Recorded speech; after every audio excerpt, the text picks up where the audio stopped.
தமிழகத்திலிருந்து கேரளாவிற்கு கள்ளச்சாராயம் கடத்தியவரை தேனி போலீசார் கைது செய்தனர். தமிழக கேரள எல்லையில் அமைந்துள்ள தேனி மாவட்டத்திலிருந்து போடிமெட்டு சாலை, கம்பம்மெட்டு சாலை மற்றும் குமுளி சாலை ஆகியவை கேரளாவிற்கு செல்லும் முக்கிய சாலைகளாகும்.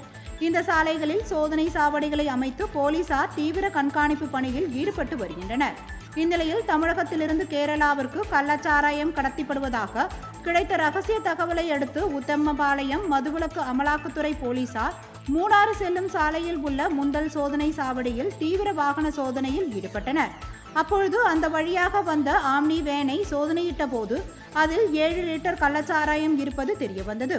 இது குறித்து வாகனத்தில் இருந்த கேரளாவை சேர்ந்த ஸ்கேரியன் கொரியன் என்பவரிடம் விசாரணை மேற்கொண்ட போது கேரளாவில் விற்பனை செய்வதற்காக கள்ளச்சாராயத்தை கடத்தியது தெரியவந்தது.